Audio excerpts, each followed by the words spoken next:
خیلی عجیب غریبه پیچیده. بچه‌ها برامون کشیدن، ما اینا رو ندیدیم. پیکاسو. نوبتی یه نفر برای 2 نفر دیگه بعد اینا رو توضیح بده و اون 2 نفر بدون اینکه نقاشی رو ببینن بعد بکشنش. تخمه. و حالا مجازات این سری شیر منم نیستی. این منم بری. دیدی مردای ایرانی چجوری کچل میشن؟ زیر سوراخ نوشته سمت راست روزنامه سوراخ است به فارسی. یعنی چی؟ زیر سوراخ یا سمت راست؟ نه زیر سوراخ اصلی نوشته سمت راست روزنامه سوراخ. مگه سوراخ فرعی داری؟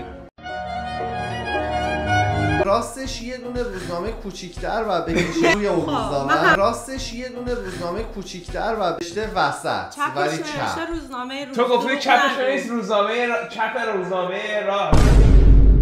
ما یکی باید برنده کنی. کوروش کوروش کوروش کوروش.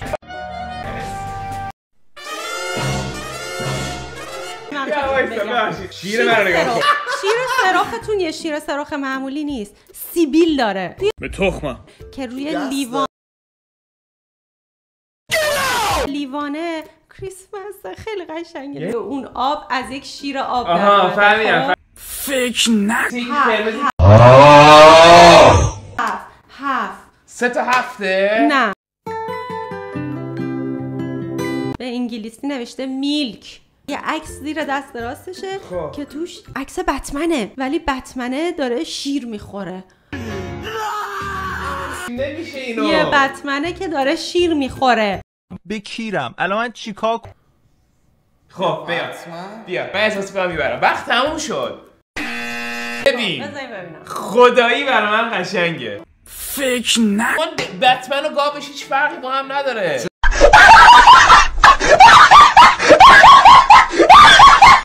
بتمن و گاو دیگه شکل نه چیزه نیپلنه نوک نیپل تیز مثل هرمه. دست پیش مرنه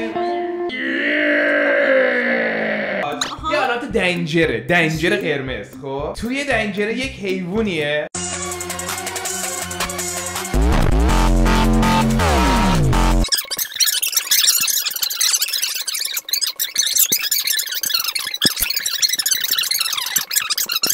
پنج فارسیه. یه دونه آووکادوه که هری پاتره در اصل. یعنی چی؟ آووکادوه شکل هری پاتره.